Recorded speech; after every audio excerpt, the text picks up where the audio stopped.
성도님들 인생 살다 보면 내 속 긁어놓는 사람, 나를 참 힘들게 하는 사람 만날 때가 있죠.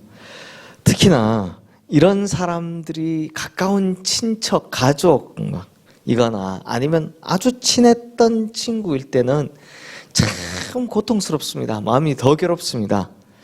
자, 성도님들, 다윗을 보면요, 사실 누구랑 원수 맺고 살 만한 사람은 아닙니다.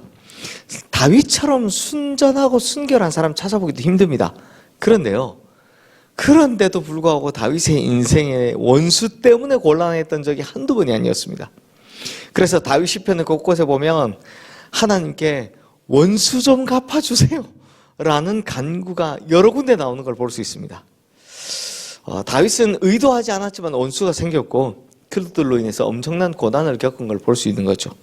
게다가 그 원수들 중에 대표적인 사람 뽑으라면 이 두 사람 뽑을 수 있을 것 같습니다. 첫 번째, 장인어른인 사울왕. 두 번째, 아들인 압살롬. 다윗을 등용하고 자기 딸까지 주었던 사울도 다윗을 광야로 내쫓았고요. 또 아들 압살롬도 아버지 왕위를 빼앗고 다윗을 광야로 내몰았습니다. 차라리 모르는 사람이면 좋겠는데, 좀 먼 사람이면 좋겠는데, 가까운 가족 중에 이런 원수가 있으니 그 얼마나 참 힘들고 답답한 지경이겠습니까? 성도님들, 오늘 읽은 시편 28편도 원수 문제를 가지고 하나님 앞에 나오는 이 다윗의 절절한 모습을 볼 수 있습니다. 먼저 2절 말씀 우리 함께 읽어보겠습니다. 내가 주의 지성소를 향하여 나의 손을 들고 주께 부르짖을 때 나의 간구하는 소리를 들으소서. 자, 다윗은 원수 문제를 들고 지금 하나님 앞에 나왔습니다. 그렇게 하나님 앞에 가지고 나와서 어떻게 한다고 합니까? 지성소를 향하여 손을 들고 기도한다라고 합니다. 성도들, 이 자세는 원수를 대할 때마다 다윗이 보여주는 일관적인 태도인데요. 지성소를 향해서 손을 들고 기도한다. 이건 무슨 말일까요? 지성소 안에 뭐가 있습니까? 하나님의 언약궤. 그 언약궤 안에는 뭐가 있습니까? 하나님의 말씀, 돌판이 들어있습니다. 즉 하나님의 말씀이 있는 지성소를 향한다는 건 원수의 문제를 하나님 말씀에 따라 맡기겠다라는 결단입니다. 그러니까 다윗은 원수 문제를 스스로 해결할 수 없는 문제로 봅니다. 그래서 하나님께 전적으로 의탁하고 부탁을 하는 겁니다. 그런 의미에서 손을 든다라는 의미 역시 항복한다라는 의미죠. 성경에서 두 손 높이 들고 기도한다라는 건 항복한다라는 의미거든요. 하나님께. 즉 내가 내가 생각하는 대로, 내 의지대로, 내 혈기대로 이 원수 문제를 다루지 않겠습니다라는 겁니다. 그러므로 지성소를 향해 손을 들었다는 건 하나님께서 해결해 주십시오라고 다윗이 청원하는 모습인 겁니다. 자, 성도님들, 다윗은요 처음에는 장군이었고요, 비록 중간에 좀 쫓겨다니긴 했지만 나중에는 왕이 된 사람입니다. 그러니 사실 자기 손으로 원수를 갚으려면 얼마든지 갚을 수 있는 사람이었습니다. 심지어 사울도 2번이나 죽일 수 있었습니다만 그냥 돌려보냈죠. 즉 자기 손으로 원수를 갚지 않겠다, 하나님께 맡기겠다라는 그의 분명한 결단을 볼 수 있는 겁니다. 사실 성도님들, 우리도 우리 손으로 원수 갚는 일에 매진할 필요가 없습니다. 이미 하나님께서는 원수 갚는 일을 나에게 맡겨라 라고 말씀하셨기 때문입니다. 미련한 사람은요 자기가 직접 원수 갚기 위해 쫓아다닙니다. 그런데 원수 갚겠다고 그렇게 길길이 날뛰고 나면 결국엔 누가 파괴되는지 아십니까? 내가 파괴됩니다. 내 인격이 파괴됩니다. 원수 갚으려고 막 그것만 생각하고 살아가다 보면 결국은 내 삶이 피폐해집니다. 그러니 나 자신을 위해서라도 원수 갚는 일은 누구에게 맡겨라? 하나님께 맡기는 것. 이게 가장 지혜로운 일인 겁니다. 다윗은 그렇게 원수 갚는 일을 하나님께 맡겼습니다. 그런데 문제는 이거죠. 우리 성도님들 경험해 보셨을 겁니다. 원수 갚는 일은 하나님께 맡겼겠는데 마음속에서 계속해서 올라오는 분노나 또 원수 때문에 생겨나는 갖가지 고민은 이거 어쩔 수 없는 겁니다. 이거 사람이라면요 이게 괜찮은 사람 아무도 없을 겁니다. 그래서 이 문제들조차도 다윗은 하나님께 나와서 조목조목 아뢰고 있습니다. 우리 4절 5절 말씀 함께 읽어보겠습니다. 그들이 하는 일과 그들의 행위가 악한 대로 갚으시며 그들의 손이 지은 대로 그들에게 갚아 그 마땅히 받을 것으로 그들에게 갚으소서. 그들은 여호와께서 행하신 일과 손으로 지으신 것을 생각하지 아니하므로 여호와께서 그들을 파괴하고 건설하지 아니하시리로다.